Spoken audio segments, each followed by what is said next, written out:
మన ప్రభు అయిన యేసుక్రీస్తు నామంలో మీ అందరికీ వందనాలు తెలియజేస్తున్నాను. ఈ ఆదివారపు వేళ ఒక ప్రత్యేక రీతిలో మన ప్రభు అయిన యేసయ్య, వాక్యమై ఉన్న యేసయ్య మనతో మాట్లాడబోచున్నాడు. మరి బైబిల్ గ్రంథంలో నుంచి యెషయా గ్రంథం 51వ అధ్యాయాన్ని మనం పరిశీలిద్దాం. 51వ అధ్యాయము 11వ వచనాన్ని నేను చదువుతున్నాను. యెహోవా విమోచించిన వారు సంగీత నాదముతో సియోనుకు తిరిగి వచ్చెదరు. నిత్య సంతోషము వారి తలల మీద ఉండును. వారు సంతోషానందము గలవారగుదురు. దుఃఖమును నిట్టూర్పును తొలగిపోవును. దేవునికి స్తోత్రం కలుగును గాక. నా ప్రియ దేవుని బిడ్డలారా, ఇక్కడ రాయబడిన మాటలు క్షేమకరమైన మాటలు, దీవెనకరమైన మాటలు. యెహోవా విమోచకుడు కదా, ఆయన విడిపించువాడు, ఆయన కాపాడువాడు. ఆయన విడిపించిన వారంట, ఆయన ఎవరినైతే సమస్యల్లో నుండి విడిపిస్తాడో, ఆయన ఎవరినైతే బాధల్లో నుండి విడిపిస్తాడో, ఆయన ఎవరినైతే శ్రమల సంఖ్యలలో నుండి విడిపిస్తారో వారందరంట ఆనందముతో పాటలు పాడుచు ఆయన సన్నిధికి తిరిగి వస్తారంట. ఈ 2025వ సంవత్సరం మొదటి నెల, జనవరి నెల 3వ ఆదివారం రోజున ప్రభు నీతో మాట్లాడుచున్నాడు. ఏమనంటే, నిన్ను శ్రమల సంఖ్యల నుండి విడుదల కలుగు చేస్తానని. కొత్త సంవత్సరం వచ్చినా ఇంకా పాత అలవాట్లే కలిగి ఉన్నావా? పాత బాధల్లో నుండి విడుదల పొందకుండా కొనసాగుతున్నావా? అయితే నా ప్రభు ఈ రోజున విమోచకుడిగా నిన్ను విడిపించడానికి నీతో మాట్లాడుతున్నాడు. నువ్వు ఏ పరిస్థితుల్లో పట్టబడి ఉన్నా, ఏ కట్లతో కట్టబడి ఉన్నా, ఏ వేదనలో నలిగిపోతున్నా నా దేవుడు నిన్ను విడిపిస్తాడు. నిత్య సంతోషము వారి తల మీద నుండును. చాలామంది అంటూ ఉంటారు, నా తల మీద ఒకటి ఆడుతుందిరా అంటారు. మా విశ్వాసులు అంటున్నారు, అది దరిద్రమే పాస్టర్ గారు అని. తల మీద దరిద్రం ఉందని, నా తల మీదకి శాపం వచ్చిందని, నా తల మీదకి బాధలు ఉన్నాయని తలగొట్టుకుంటూ ఏడుస్తారు చాలామంది.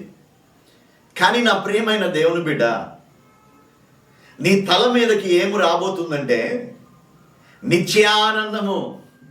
నీ తల మీదకి ఏమి రాబోతుందంటే ఆశీర్వాదము. నీ తల మీద దేవుడు ఏం పెట్టబోతున్నాడంటే కిరీటము పెట్టబోతున్నాడు. రక్షణ అనే కిరీటము, ఆశీర్వాదాలు అనే కిరీటము. మీ తల మీద చేయి పెట్టుకొని అందరూ చెప్పండి, నిత్యానందము నా తల మీద ఉండును గాక. ఆమేన్. నిత్యానందము మీ తలల మీద ఉండును గాక. వారు నిత్య సంతోషము వారి తలల మీద ఉండును గాక. సంతోషము లేదా? ఆనందము లేదా? సంతోషము, సంపూర్ణ సంతోషము నా దేవుని సన్నిధిలో ఉంది కదా. పరిపూర్ణమైన ఆనందము నా దేవుని సన్నిధిలో ఉంది కదా. ఈ వాక్యం వింటున్న మీరు ఏ పరిస్థితిలో ఉన్నా మీ పరిస్థితిని మార్చి, మీ తల మీద ఉన్న శాపాన్ని తొలగించి, మీ హృదయంలో ఉన్న దుఃఖాన్ని తొలగించి, మీ సమస్యలో నుండి విడిపించి, విమోచించి, మీ హృదయంలో రక్షణానందాన్ని, మీ జీవితంలో నిత్యానందాన్ని, మీ తలల మీద నిత్య సంతోషాన్ని కుమ్మరించగలిగిన దేవుడు, నేను ప్రకటిస్తున్న సజీవుడైన యేసయ్య. ఆయన మాట్లాడుతున్నాడు. ఆయన ఈరోజు నిన్ను దర్శిస్తున్నాడు, నిన్ను ఆనందింప చేయాలని. ఏ విషయంలో నువ్వు కృంగిపోయి ఉన్నా ఆయన ఆనందము, ఆయన సంతోషము నీ హృదయంలో కుమ్మరించబడుతుంది. నీ తలల మీదకి సమస్యలు రావిక.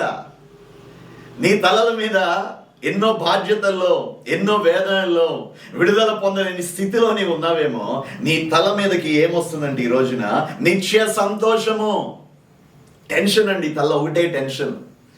ఆలోచిస్తుంటే హెడ్ఏక్, చింతపడుతూ ఉంటారు ఎప్పుడు. నా ప్రభు అంటున్నాడు, నీ చింత యావత్తు నా మీద వేయి అంటున్నాడు. నీ భారాన్ని నేను భరిస్తా అంటున్నాడు. నా ప్రియ దేవుని బిడ్డలారా, బైబిల్ గ్రంథంలో మనం గమనిస్తే అనేక మందిని ఆయన విమోచించినట్లు, భయంకరమైన పరిస్థితిలో ఉన్నప్పుడు రక్షించినట్లు, కాపాడినట్లు, వారి తల మీద కిరీటం పెట్టినట్లు, ఆనంద సంతోషములు అనుగ్రహించినట్లు మనం బైబిల్ గ్రంథంలో చదువుకుంటాం.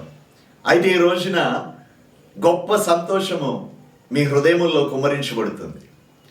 ఈ నూతన సంవత్సరంలో నూతనమైన కార్యం నా దేవుడు జరిగించబోతున్నాడు. ఈ నూతన సంవత్సరంలో నీ జీవితాన్ని ఆనందమయంగా నా దేవుడు మార్చబోతున్నాడు. ఎస్తేరు గ్రంథం 4వ అధ్యాయము 14వ వచనాన్ని నేను చదువుతాను. ఈ 4వ అధ్యాయము 14వ వచనంలో రాయబడిన మాట ఏంటంటే, నీవు ఈ సమయమందు ఏమీ మాటలాడక మౌనముగా నున్న ఎడల యూదులకు సహాయమును విడుదలయు మరి ఒక దిక్కు నుండి వచ్చును గాని నీవును నీ తండ్రి ఇంటి వారును నశించుదురు అని ఒక వ్యక్తి చెప్తాడు ఎస్తేరుకి. మొర్దెకై అంటాడు,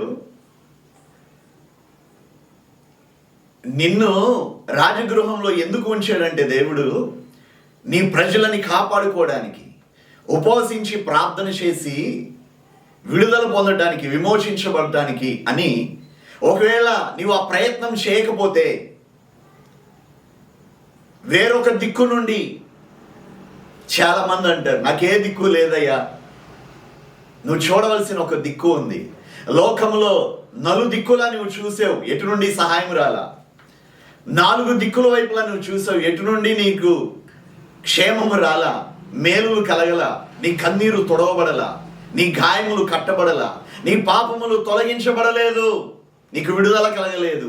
విమోచకుడైన దేవుడు అంటున్నాడు, నీవు దేవుని దిక్కు వైపు చూడాలి, ఆకాశం వైపు చూడాలి, నా దిక్కు నీవేనయ్యా అని.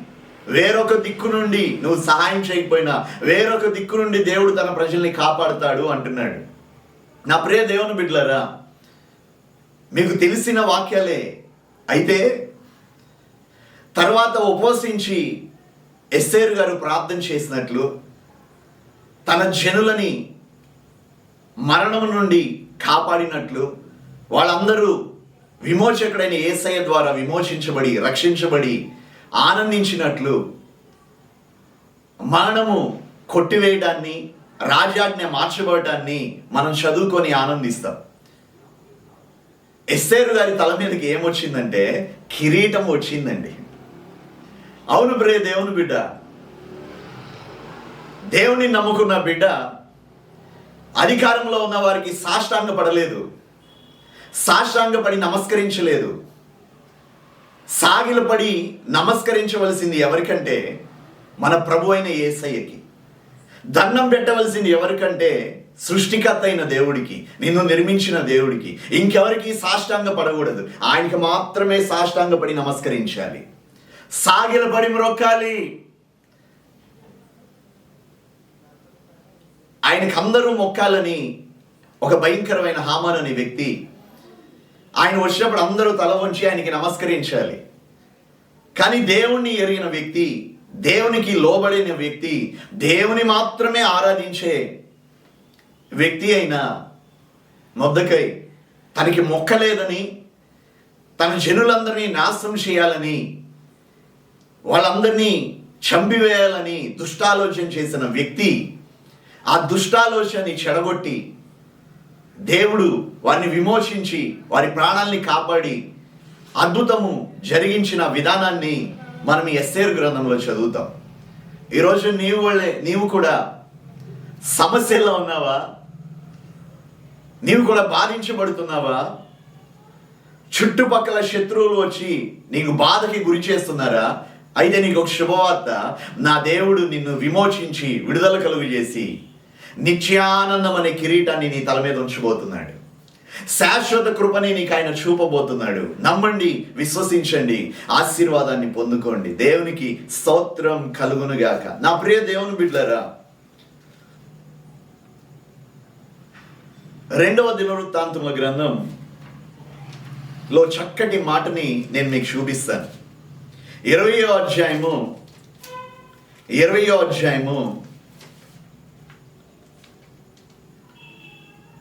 వచనాన్ని నేను చదువుతాను. ఈ అధ్యాయంలో రాయబడి ఉన్న మాట ఏంటంటే, శత్రువులు వచ్చి, అమ్మోనీయులు మోయాబీయులు వచ్చి వీరి చుట్టూ ఉండి, వీరి ప్రాంతము చుట్టూ ఉండి వీన్ని భయాక్రాంతులుగా చేసి వీన్ని చంపుతామని ఇష్టం వచ్చినట్టు మాట్లాడతారు.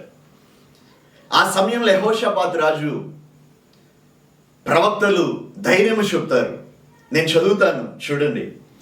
అంతటా వారు ఉదయంనే లేచి తెకోవ అరణ్యమునకు పోయిరి. వారు పోవుచుండగా యెహోషాపాతు నిలవబడి, యూదా వారులారా, యెరూషలేము కాపురస్తులారా, నా మాట వినుడి. మీ దేవుడైన యెహోవాను నమ్ముకొనుడి. గడిచిన సంవత్సరాల్లో ఆయన నమ్ముకున్నానని చెప్తున్నావు, ఆయన నమ్మదగిన వాడని చెప్తున్నావు, ఆయన వాక్యము బాగుంది అన్నావు, వాక్యానుసారంగా జీవించలేదు, వాక్యాన్ని పరిపూర్ణంగా నమ్మకుండా, వాక్యానుసారంగా నడవకుండా నువ్వు ఫలించలేకపోయావు. ఇక్కడ రాయబడిన మాట, మీ దేవుడైన యెహోవాను నమ్ముకొనుడి, అప్పుడు మీరు స్థిరపరచబడుదురు.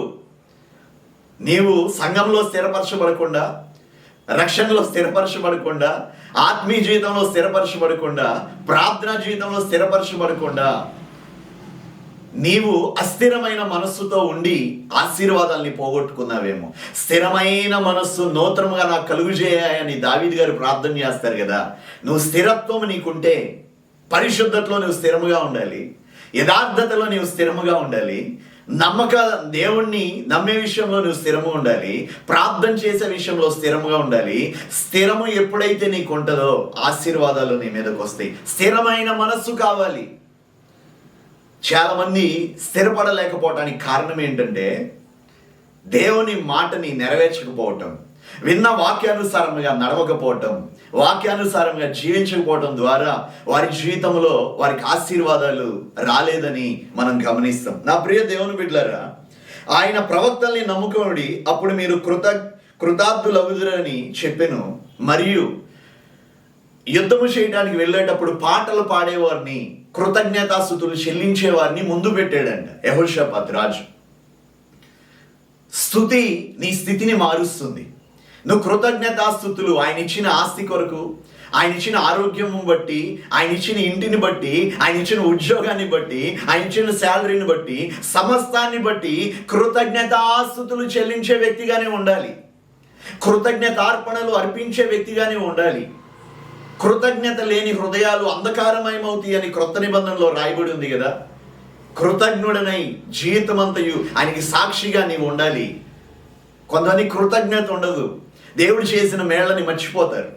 దేవుడు చేసిన మేలులన్నీ మర్చిపోయి వారి ఇష్టానుసారంగా ప్రవర్తించి ఆశీర్వాదాలు పోగొట్టుకుంటారు. నా ప్రియ దేవుని బిడ్డ, నువ్వు ఎలా ఫలించాలంటే ఆదికాండంలో ఉంటుంది, ఫలించడి కొమ్మ అంట యోసేపు.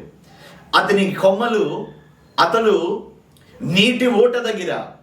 ఆ మాట నేను చదువుతాను, ఒకసారి మీరందరూ కూడా ఆ మాటని చూద్దాం. ఆదికాండములో రాయబడిన మాట ఏంటంటే, ఫలించడి కొమ్మ యోసేపు అని చెప్పి ఇక్కడ రాయబడి ఉంటుంది. దేవునికి స్తోత్రం కలుగును గాక. ఈ ఫలించడి కొమ్మ అయిన యోసేపు దేవుని సన్నిధిలో నమ్మకస్తుడిగా ఉన్నాడు. దేవుని మాటకి విధేయుడైన బిడ్డగా ఉన్నాడు. పాపానికి దూరంగా ఉన్నాడు. తను దేవుని మాటకి లోబడి భయభక్తి కలిగి దేవుని చిత్తానుసారంగా నడిచే వ్యక్తి గనక, పాపానికి దూరంగా పారిపోయే వ్యక్తి గనక అతని కొమ్మలు గోడ మీదకి ఎక్కినాయి అంటే అతడు ఫలించాడు. నువ్వు వాక్యం విని వాక్యానుసారంగా నడుస్తాని తీర్మానం చేసినప్పుడు నీవు ఫలిస్తావు, నీవు ఘనపరచబడతావు, నీవు ఉన్నతమైన స్థితికి ఎదుగుతావు. నా ప్రియ దేవుని బిడ్డలారా, మనం ఎదగలేకపోవడానికి కారణం ఏంటంటే స్థిరత్వం లేకపోవటం, అపవిత్రతలోకి వెళ్ళిపోవటం, లోకానుసారంగా జీవించడం, దేవునికి ఇష్టం లేని పనులు చేసి ఆయన్ని దుఃఖ పెట్టడం. కానీ ఈరోజు ప్రభు నీతో మాట్లాడుచుండగా, ఈరోజు ప్రభు నిన్ను దర్శిస్తూ ఉండగా నీవు దేవుని వైపు తిరుగుతావా? నీవు దేవుని వైపు తిరిగి దేవుని ఆత్మ కలిగిన బిడ్డగా, దేవుని స్తుతించే బిడ్డగా, దేవుని ఆరాధించే బిడ్డగా, దేవుని ఘనపరిచే బిడ్డగా, దేవుని కృతజ్ఞతాస్తుతులు చెల్లించే బిడ్డగా ఆయన సన్నిధిలో నువ్వు కాల్చున్న రాళ్ల వలె, మండుచున్న అగ్ని వలె ఉండాలి. ఆదికాండము 49వ అధ్యాయము 22వ వచనంలో ఉంటుంది, యోసేపు ఫలించడి కొమ్మ, నువ్వు ఫలించడి కొమ్మగా ఉండాలి. ఓట యొద్ద ఫలించడి కొమ్మ, జీవజలపు ఓటైన యేసయ్య దగ్గర యేసయ్యతో అంటు కట్టబడి నువ్వు ఫలించాలి. జీవజలముల ఓటైన యేసయ్యతో నువ్వు అంటు కట్టబడితే, ఆయన వాక్యముతో అంటు కట్టబడితే నువ్వు ఫలిస్తావు. అంత మాత్రమే కాదు, దాని రెమ్మలు గోడ మీదకి ఎక్కి వ్యాపించును. దేవునికి స్తోత్రం కలుగునుగాక. ఆయనతో అంటు కట్టబడితే నువ్వు ఫలిస్తావు. ఆయనలో స్థిరముగా ఉంటే నీ తలల మీదకి నిత్యానందము, సంతోషానందము ఎల్లప్పుడూ ఉంటుంది. ఈరోజు ఆనందం లేకపోవడానికి కారణం ఏంటంటే దేవుని మాట వినకపోవడం, దేవుని మాట ప్రకారం నడవకపోవటం. మరలా దినవృత్తాంతాల గ్రంథంలోకి వద్దాం. కృతజ్ఞత కలిగి ఆయన్ని స్తుతించాలి. వాళ్ళందరూ స్తుతించి ఆరాధిస్తూ ఉండగా దేవుడు వారి పక్షాన యుద్ధము చేసి వారికి జయాన్ని ఇచ్చినట్లు ఈ అధ్యాయంలో మనం చదువుకుంటాం. నా ప్రియ దేవుని బిడ్డలారా, ఈ 20వ అధ్యాయం 8 నుంచి మీరు 13 వరకు చదివితే వారు దేవుని మందిరానికి వచ్చి వారి పితరులు అబ్రహాము, ఇస్సాకు, యాకోబు ఎలా ప్రార్థన చేసి విడుదల పొందుకున్నారో అలాగే దేవుని మందిరానికి వచ్చి వారు ప్రార్థన చేసి మా దిక్కు నీవేనయ్యా అని చెప్పి వారు ప్రార్థన చేసినట్టు ఇక్కడ చదువుతాం. 12వ వచనాన్ని నేను చదువుతున్నాను. మా మీదకి వచ్చి గొప్ప సైన్యంతో యుద్ధము చేయుటకు నువ్వు మాకు శక్తి చాలదు. కొన్ని సందర్భాల్లో మన శత్రు ఎవరంటే ఇక్కడ మోయాబీయులు వీళ్ళ మీదకి యుద్ధానికి వచ్చారు, అమ్మోనీయులు యుద్ధానికి వచ్చారు. వారు గొప్ప సైన్యముగా ఉన్నారు. అలాగే రోగాలు అనే అమ్మోనీయులు నీ మీదకి యుద్ధంకి వచ్చేయేమో, సమస్యలు అనే మోయాబీలు నీ మీద యుద్ధంకి వచ్చారేమో, నిన్ను భయపెడుతున్నారేమో, నిన్ను వేదనకు గురి చేస్తున్నారేమో, నీ తల మీద అంతా భారాన్ని కలుగు చేసి, టెన్షన్ని కలుగు చేసి, ఎటు పాలిపోని స్థితిలో ఇశ్రాయేలీలాగా మీరు ఉన్నారేమో. అయితే చూడండి వీళ్ళు ఏమంటున్నారు ఇక్కడ, మా మీదకి వచ్చి గొప్ప సైన్యముతో యుద్ధము చేయుటకు మాకు శక్తి చాలదు, ఏమి చేయుటకు మాకు తోచదు, నీవే మాకు దిక్కు అని ప్రార్థన చేసి, నీకు ఎవరు లేరయ్యా, 4 దిక్కులా వెళ్ళాం, ఏ ఒక్కరూ సహాయం చేయలేదయ్యా, ఏ ఒక్కరూ మా వద్దకు రాలేదయ్యా. అటు వైద్యులు సహాయం చేయలేకపోతున్నారు, ఇటు బంధువులు మేలు చేయలేకపోతున్నారు, అటు మా ఆప్తులు మా దగ్గరికి రావట్లేదు, మమ్మల్ని వెలివేశారు, కానీ మా దిక్కు నీవేనయ్యా అని వారు ప్రార్థన చేయటం మనం ఈ అధ్యాయంలో చదువుకుంటాం. వారి ప్రార్థన ఆలకించిన దేవుడు ప్రవక్తను పంపించి అంటాడు, 17వ వచనంలో ఉంటుంది, యుద్ధములో మీరు పోట్లాడవలసిన నిమిత్తము లేదు, యూదా వారలారా, యెరూషలేము వారలారా, మీరు యుద్ధ పంక్తులు తీర్చి నిలవబడుడి, మీతో కూడానున్న యెహోవా దయచేయు రక్షణను మీరు చూచెదరు. భయపడకుడి, జడియకుడి, రేపు వారి మీదకి పోవుడి, యెహోవా మీతో కూడా ఉండును. ఎవరుంటారు? దేవుడు తప్ప మనతో ఎవరు ఉండరండి. నీ పక్షాన నిలబడేది ఆయనే, నీకు మేలు చేసేది ఆయనే, నిన్ను ఆశీర్వదించేది ఆయనే, నీ పాపాలు క్షమించేది ఆయనే, నీకు రక్షణ కలుగు చేసేది ఆయనే, నిన్ను నీ తల మీద నిత్యానందం ఉంచేది ఆయనే. అందుకని ఆయన నీకు తోడుగున్నాడని విశ్వసించు. ఒకవేళ నువ్వు ఏ బలహీనతలో పడినా, ఏ పాపములో ఉన్నా, నీకు తోడుగున్న దేవుడు నీతో మాట్లాడుతున్నాడు. నువ్వు సరి చేసుకోవడానికి, బాగు చేసుకోవడానికి, నువ్వు స్థిరపరచబడటానికి ఆయనలో ఆయన బలపరిచే మాటలు మాట్లాడి 2025లో నువ్వు ఆశీర్వదించబడే మాటలు నీతో చెప్తున్నాడు దేవుడు. ఇంకా ఏం చేశారంటే, నేను చెప్పే కదా, సాగిలపడి నమస్కరించారని 18వ వచనంలో చూస్తే 20:18లో, అప్పుడు యెహోషాపాతు సాష్టాంగ నమస్కారము చేసెను. యూదావారును యెరూషలేము కాపురస్తులను యెహోవా సన్నిధిని సాగిలపడి నమస్కరించిరి. నీవు సాగిలపడి నమస్కరించవలసింది అధికారులకు కాదు, లోకంలో ఉన్నవారికి కాదు, సర్వాధికారి అయిన ఆయనకి సాగిలపడు. వాళ్ళు ఏదో మేలు చేస్తారని వాళ్ళ కాళ్ళు వీళ్ళ కాళ్ళు పట్టుకోవడం కాదు, నువ్వు దేవుని కాళ్ళు పట్టుకోవాలి, దేవుని సన్నిధిలో కనిపించాలి, దేవునికి విధేయుడువై ఆయన వాక్యాన్ని నెరవేర్చే బిడ్డగా ఉండాలి, దేవునికి సాష్టాంగపడి సాగిలపడి ఆయనకి నమస్కారం చేయాలి. దేవునికి స్తోత్రం కలుగునుగాక. అవును ప్రియ దేవుని బిడ్డలారా, ఆ తర్వాత వారి యుద్ధంకి వెళ్ళినప్పుడు దేవుడు వారి పక్షా నుండి ఆ మోయాబీయులను, అమ్మోనీయులను హతము చేసినట్లు 3 దినములు వారి కొల్ల సొమ్ము వీళ్ళు తీసుకోవడానికి 3 దినాలు పట్టిందంట. అంటే విమోచించి ఆ శ్రమ నుండి బయటకు తీసుకొచ్చి జయాన్ని అనుగ్రహించి తల మీద కిరీటం పెట్టి సమృద్ధి, దీవెనలు, నిత్యానందము, సంతోషానందము నీకు నిత్యము కలుగు చేయగలిగిన దేవుడు, నేను ప్రకటిస్తున్న యేసు, నువ్వు కోల్పోయిన వాటికంటే రెట్టింపు అనుగ్రహించగలిగిన దేవుడు ఆయన. మరి ఈ మాటలు వింటున్న మీరు, ఈ కృపగల మాటలు వింటున్న మీరు, ఈ దయగల మాటలు వింటున్న మీరు దేవుని వైపు తిరగాలి. మా దిక్కు నీవేనయ్యా అని, మమ్మల్ని ఆదరించువాడివి నీవేనయ్యా అని. కీర్తన గ్రంథం 119వ అధ్యాయము, కీర్తన గ్రంథం 119వ అధ్యాయము 6, 7 మనం చదువుదాం. 119వ అధ్యాయము 6వ వచనాన్ని 7వ వచనాన్ని నేను చదువుతాను. చక్కటి మాటలు ఇక్కడ ఉంటాయి. ఏమనంటే 5వ వచనం నుండి చదువుతాను. నా ప్రవర్తన స్థిరపడి ఉండిన ఎంత మేలు. నీ ప్రవర్తనలో నువ్వు స్థిరపడాలి. దేవునిలో తప్పిపోతున్నావు, దేవునిలో స్థిరపడాలి. నీ ఆజ్ఞలన్నిటినీ నేను లక్ష్యము చేయనప్పుడు నాకు అవమానము కలగనేరదు. అవమానం ఎందుకంటే, నింద ఎందుకంటే, శోధనలు ఎందుకంటే, దుఃఖమి ఎందుకంటే, లేమి ఎందుకంటే ఆయన ఆజ్ఞలను అనుసరించి నువ్వు నడవట్లా, ఆయన మాట ప్రకారం నడవట్లేదు. నాకు అవమానం కలగనేరదు. నీతి గల నీ న్యాయ విధులను నేను నేర్చుకున్నప్పుడు, ఆయన న్యాయ విధులు నువ్వు నేర్చుకోవాలి. యథార్థ హృదయముతో నీకు కృతజ్ఞతాస్తుతులు చెల్లించదను. నీ కట్టడలను నేను గైకొందును. నన్ను బొత్తిగా విడనాడకము. యథార్థ హృదయముతో నువ్వు కృతజ్ఞతాస్తుతులు చెల్లించాలి. నువ్వు కృతజ్ఞతాస్తుతి ఎప్పుడైతే దేవునికి చెల్లిస్తావో 5 రకాల ప్రార్థనలు చెప్తా. సంఘ ప్రార్థన, పర్సనల్ ప్రేయర్, వ్యక్తిగత ప్రార్థన, ఉపవాస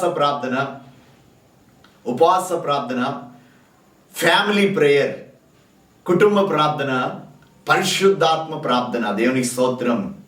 ఈ 5 కనుక నీ జీవితంలో ఉంటే నిత్యానందము. లోకంలో ఎక్కడా దొరకట్ల ఆనందం, లోకంలో ఎక్కడా లేదు సంతోషం.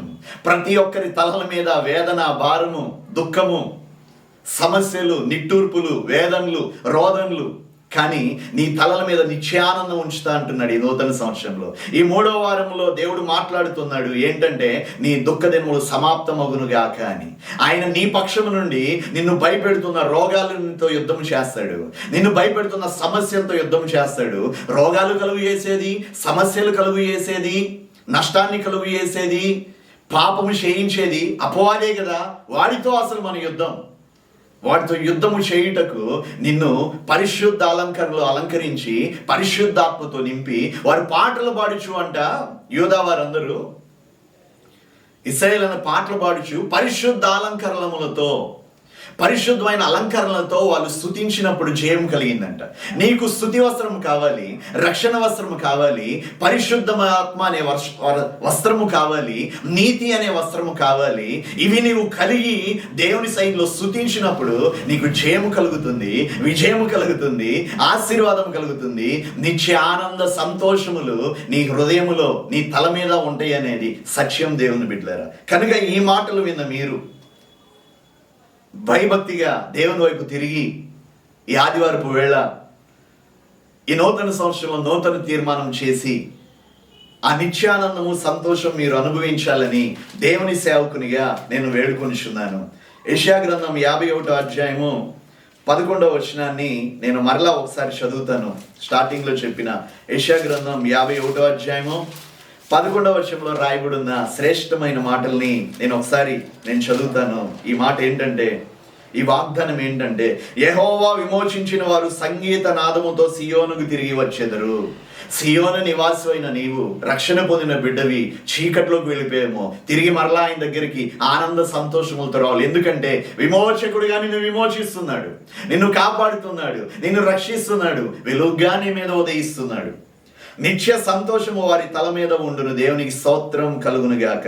వారు సంతోషానందము గలవారవుదురు. నీకు సంతోషానందము గలవారవుతారని ప్రభు చెప్తున్నాడు. గనక దుఃఖమును, నిట్టూర్పును తొలగిపోవునంటున్నాడు. నిశ్చయముగా ఈ వాక్యం, ఈ వాగ్దానం ఈ జీవితాల్లో నెరవేరునుగాక. పరిశుద్ధాత్ముడు అట్టి కార్యం ఇప్పుడే జరిగిస్తున్నాడు. ప్రభు అట్టి కార్యములు మీరు జరిగిస్తున్నందుకు నీకు స్తోత్రాలు నాయన. మరి మాట్లాడిన మాటలను బట్టి మీరు తీర్మానం చేసి ప్రార్థన చేసుకుందాం. దేవుడు నిశ్చయముగా నిత్యానందం మీ తలల మీద ఉంచబోతున్నాడు. ఈ వాగ్దానాన్ని నెరవేర్చబోతున్నాడు. నిత్య సంతోషము మీ తలల మీద ఉండునుగాక. వారు సంతోష ఆనందము గలవారవుదురుగాక. దేవునికి స్తోత్రం కలుగునుగాక. ప్రార్థన. పరిశుద్ధుడా, ప్రేమ కలిగిన దేవా, నీకు స్తోత్రము నాయనా. మీరు మాట్లాడిన ప్రతి మాటను బట్టి నీకు స్తోత్రం. ఇశ్రాయేలీలు, యెహోషాపాతు రాజు, మోయాబీయులు, అమ్మోనీయులు శత్రువులు వచ్చి వారి చుట్టూ ఉండి వారిని భయపెట్టినప్పుడు అయ్యా, వారు భయములో ఏమి చేయాలో పాలుకోని స్థితిలో మా దిక్కు నీవేనని మిమ్మల్ని ఆశ్రయించి మొరపెట్టినప్పుడు, ఉపవసించి సేవించినప్పుడు వారి కన్నీటిని నాట్యంగా మార్చేవు కదయ్యా. అయ్యా, భయపడొద్దు, జడియొద్దని సేవకుని ద్వారా మాట్లాడేవు కదయ్యా, ప్రవక్తల ద్వారా మాట్లాడేవు కదయ్యా. కృతజ్ఞతాస్తుతులు చెల్లిస్తూ మీరు ముందు నడవండి అని పరిశుద్ధ అలంకరణలతో వారు ముందు నడుస్తూ స్తుతిస్తూ ఉండగా వారి స్థితిగతులను మార్చి వారికి శత్రువు మీద జయాన్ని ఇచ్చినందుకు స్తోత్రం. ఈ రోజున ఈ వాక్యం వింటున్న బిడ్డలు, ఇదిగో ఈ నూతన సంవత్సరంలో ఇంకా శత్రువు హస్తం ఈ తలల మీద ఉందేమో, ఇంకా శత్రువు వీరిని సమస్యల్లో ఉండ నడిపిస్తున్నాడేమో, వేదల్లో ఉండ నడిపిస్తున్నాడేమో. యేసు నామములో జయము కలుగును గాక.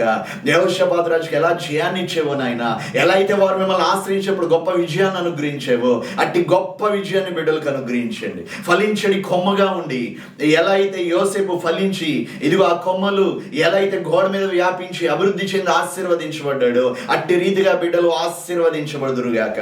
నిత్యానందం ఈ తలల మీద ఉండునుగాక. ఇదిగో నీవు చేయవలసిన పని చేయకపోతే మరొక దిక్కు నుండి సహాయం వస్తుంది అంటున్నాడు. ఇదిగో నీకు రక్షణ ఎందుకు ఇచ్చాడంటే నీ బంధువుల్ని రక్షించడానికి, మీ స్నేహితుల్ని రక్షించడానికి, ఇదిగో నీ చుట్టుపక్కల ఉన్న ప్రజల్ని రక్షించడానికి, మీ ఊరి ప్రజలను రక్షించడానికి దేవుడు నిన్ను ఈ ఉన్నతమైన పరిశుద్ధమైన స్థితిలో ఉంచాడు. రక్షణ ఆనందాన్ని కలుగు చేశాడు. ఒకవేళ నీవు ఆ పని చేయకపోతే వేరొక దిక్కు నుండి వారికి రక్షణని దేవుడు కలుగు చేస్తాడు గనక నీకు అనుగ్రహించిన కృపని, నీకు అనుగ్రహించిన దయని వ్యర్థము చేసుకోకుండా అనేక మందికి దేవుని స్వార్థని తెలియజేయమని పరిశుద్ధాత్ముడు తెలియజేస్తున్నాడు. నా ప్రియ దేవుని బిడ్డలారా, రికల్లా సాందర భాషబ పరిశుద్ధ ఆత్మదేవ ఒక్కొక్క కుటుంబాన్ని మీరు దర్శించి వీరి సమస్యల నుంచి, బాధల నుండి విడుదల కలుగు చేయమని, నిత్యానందము, నిత్య సంతోషము వీరి తలల మీద ఉండును గాక. ఏ దిక్కు లేని వారికి దిక్కు నీవే కదయ్యా. ఇదిగో మా దిక్కైన యేసయ్య మీ వైపు చూస్తూ మేము అందరం ప్రార్థన చేయించుండగా ప్రతి సమస్యను పరిష్కరించి భయపెట్టే ప్రతి దురాత్మని మీరు గద్దించి బిడ్డలకి విడుదలను అనుగ్రహించమని, నిత్యానందం కలుగు చేయమని, ప్రతి సమస్యను పరిష్కరించమని, ఆశీర్వాదానికి వారసులుగా మార్చమని, ఘనత, మహిమ, ప్రభావములు మీరు మాత్రమే పొందుకొనమని త్వరలో రానయ్యున్న యేసు క్రీస్తు అతి శ్రేష్టమైన నామములో వేడుకొనుచు ప్రార్థిస్తున్నాను పరమ తండ్రి. ఆమేన్. God bless you. దేవుడు మిమ్మల్ని ఆశీర్వదించును గాక. Praise the lord.